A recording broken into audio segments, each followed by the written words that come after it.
things quickly. Sometimes with many of us Aspies, depending on the task that we are doing or have been given, may end up being so absorbed in it, if it interests us, and that we'll exert our whole focus/energy on that task, to get it done for you quickly, efficiently, and thoroughly. Some people with AS are really creative and are hard workers. We Aspies do tend to push ourselves so much to the extreme, just to achieve the goals that we have set. Even if there are barriers of some kind in the way, we will do our best to find any solutions or alternatives at any cost. Everyone's journey is different, however, no matter what happens. I believe that something happens for a reason. I am at this moment, taking time out and to write things based on my personal struggles and more in my everyday life. I thank the lecturers that I had past and have at present that supported and guided me through my journey of success and more. I know it is hard for each of us, yet we managed to support one another and were able to be colleagues in business. We have to do what we feel and know we can do, and not have to listen to those who think can do better than us. We also need to work alongside with others to make life easier for us all. I believe that sometimes, there will be some people out there that will not support our dreams, goals, and visions, etc. in life. Yet, it is up to us if we would like to remove them from our circle. Yes, I believe, as said before, that today is a competitive world for each one of us, as well as an aggressive world, yet we can do anything to prepare ourselves for what is to become in our future. Before, I did decide to study further into my field of work that I was hoping to get. I did a few voluntary work of dealing with animals and people. That was based on my veterinary training as a member support in the vet clinic in my hometown of Levin. I am blessed to have them on my side to support me as much as they can and when they can, despite them having their own lives to deal with. I did quite a fair bit of tasks there while I was training. They were cleaning the hospital ward and kennels, observing surgeries, vet farm call-outs, dealing with the clients and much more. I also managed to do some voluntary work running kennels and catteries.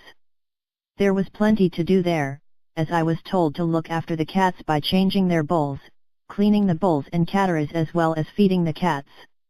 I also then worked voluntarily at the SPCA in the Manawatu and Hirohenua regions. I also volunteered to do some Red Shield appeal of the Salvation Army. There were other jobs I did in the past that were basically through high school or just in general interest for me to get a taste of what workforce is about. Advice to Aspies: do not let others push you around to finding a job. Find something that you love and enjoy. Do not worry what others think about the job that you may find. If you are happy with it, then stick with it. Make sure that are the one happy and satisfied about the job that you have got. At the end of the day, it is about us being happy and more. Find something that you are good at for the job field. Create one for yourself, like a business or something. Yet, be sure when you do create one, do your homework first. You will need to do your homework based on the costs for resources, time, costs for permit if need be. Dating and relationships, to date or not to date. How I cope with relationships, my life story. I want to share this topic as everyone does struggle once in a while with being in a relationship with someone. I want to share my life journey and experiences in this book, for you all to understand me better as a person, and that alongside with my everyday struggles, I can do almost anything for myself. I believe that being on the spectrum can be nerve-wracking, overwhelming. Yet, it should not have to be this way for us or anyone for that matter, but that is the way it is, and it's who we are as people. Fact: friendships are usually formed through mutual interest areas or activities. Aspergers/Autism. It can be difficult for us to date because of the high expectations and various misunderstandings, yet dating and relationships do not come with instruction manuals or any form of guidelines to follow. Being in a relationship is actually for us to enjoy being with someone that will make us feel special, wanted, appreciated and loved for who and what we are. Everyone that is on the autism spectrum, they are all different and unique in handling their way of dating and relationships. No matter whom we were with at the time while dating and being in the relationship, there should always be patience, understanding and more, as some of this will take longer for us to grasp onto than others. As you all are reading this as well as following me on my channel on YouTube, I am trying to shed light on my life experiences based on my everyday struggles and how I go about them every day. I am writing this so that hopefully, you can gain a better understanding and knowledge about me as a person. I'm also hoping that, all this shared from my heart of what I have learned and more will be of use to you somehow in your everyday lives. I will be honest and frank with you all, I do not know where I am at with this new relationship, as I am fully aware that every relationship has a status or title of some sort. Yet, I am sure hoping that I am going the right with this. I started dating this young guy on and off, who is from the United Kingdom, since April 15, 2013 after ending my previous relationship of 7 years, on 14th to 16th of February, 2012. I met the present one, at a polytech in Palmerston North, while we were students, studying different subjects and courses. I am still with him at the moment despite our everyday situations and circumstances. The ex I dated was from a dating site in 2006 when I was a student, studying Diploma of Veterinary Nursing, and he was studying to become a mechanic or something at the time, as well as playing for varsity rugby for Massey University.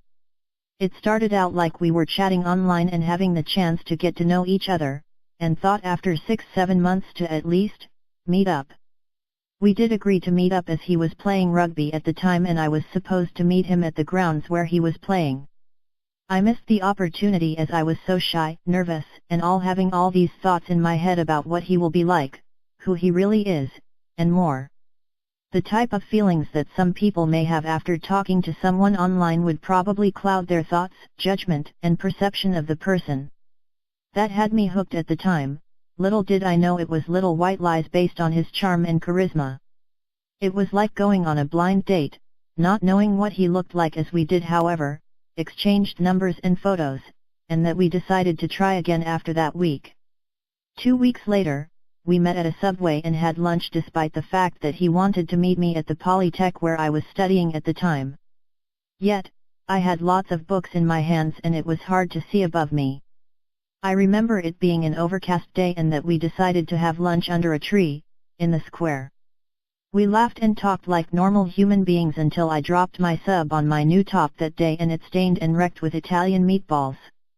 Rule of thumb when dating someone new is not doing anything messy, no white shirts or bottoms. At that time when I first dated him, I was only 16, going on 17 that year. We decided after another chat online that we will move in together a year and a half later. I thought at the time that, despite it being quick and sudden, it was fine as I was trying to adapt and to change. As I said before, I was with this guy for about 6 to 7 years and that we did have our good times and bad times. I will not try and knock him down for what he did to me, and I feel it is my fault that I accepted his behavior and attitudes when he used to abuse me mentally, physically, and spiritually. He could have had his reasons to why he did this to me, but I will not excuse his behavior towards me. I felt that maybe he was lacking in parental love and that he wanted to know what love was really about, since my parents were always loving, compassionate, and more towards me. They also have instilled some values and morals that I used to live by and still doing till today. Call me old-fashioned, yet that is how it is with me, as this is what has made me who and what I am today. Despite what he may have said and done to me, I shall forgive him and not show any bitterness or hate towards him. I shall bless him and send him wishes for his future, hoping that it will be more fruitful. People may question why I should forgive him, as he does not deserve to be forgiven, and my response to that is, if I do not choose to forgive, then I would be showing less of an example of who and what I am as a person, and that it will make me a sour person with nothing left to give to someone else in life. I am now 29 years old and that I have gained and learned a lot, based on my past and present relationships. Yet, some were good and some were bad, but we can only learn from our past mistakes and continue living our everyday lives no matter what is thrown at us. How we define a relationship or dating is really dependent on us how we see it, based on our life experiences. I have dated so many times and been in relationships for quite some time, as I started young at 15 as curiosity got the best of me, despite that it was good for me to be doing it alone before being with this current one at the moment. Being alone could be a good thing to me, as when we are alone, we can get to know ourselves better and that it gives us the time to love ourselves and prepare to give what we can in a relationship. Many people tend to not know what a relationship really is, as some of them just rush into a new one when the last one that they were in fails. A reason they rush into another one would be the fear of being alone, filling up the emptiness or void in them and more. Yet, we should not have to rush as life is a journey to be enjoyed and more. Before I started dating, as far as I can remember, I was always a happy young girl with dreams and visions. I was young, carefree, and the bubbly type of girl and will always smile through my tears of pain, that I may hide from others, whatever I may face. I was happy and at peace with myself, no matter what was going on, despite some of the changes I could not grasp or understand at the time I was growing up. Yet, as I grew up and matured, it became clearer to me. I felt at the time that I did not need a guy in my life, despite several girls my age had dated, married, divorced, dumped and many more. Yet, I guess that was the norm while I was in high school. If you had no guy, you were nobody. I felt independent and I was able to trust myself to do what I wanted to do before I did begin to date or be in a relationship with a guy. I used to get asked a lot of questions from girls my age when I was in high school why I not did have a boyfriend, why I am not in a relationship, and if I was a lesbian. The teasing went on and it was horrible for me until I decided to ignore and reject all they said to me and also found a place I could be alone. It was also like this with some guys picking on me being the new girl in school and wanted to see what she is made of. A few times, some guys wrote some notes and did some teasing. Did the guys' questions bother me? No, as I was fine being by myself. Despite that, I did make a few guy friends along the way, during my years in high school and some were almost like brothers to me. Partly, this was not on my list of agenda to do or bucket list to do get a BF check. Yet, from what I thought at the time, if a guy teased you, he likes you or has a crush on you. They could at least open up and tell you how they really feel.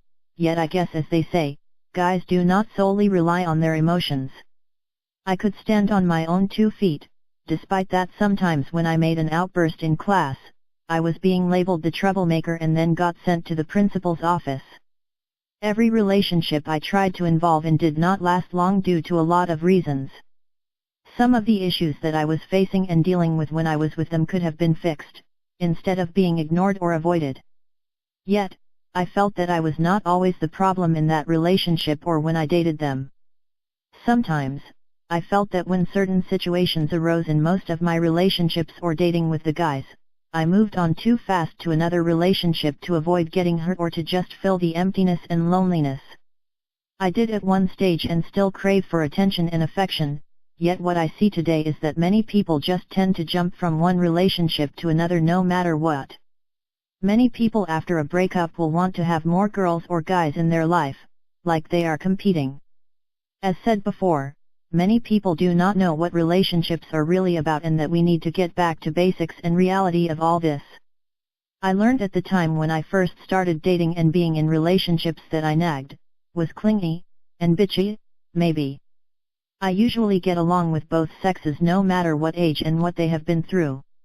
As we know, we should always not have to broadcast our relationship status to the world, yet I thought I had it all together when I did keep it private and personal. In some of the relationships I had, some people were watching and did not know what to do or say to me at the time when things went wrong. Whenever I dated and was in a relationship that went wrong, I would have so many doubts, insecurities, and more. I did think I was the problem. Where did I go wrong and more as it was clouding my thoughts, judgments, and perception of every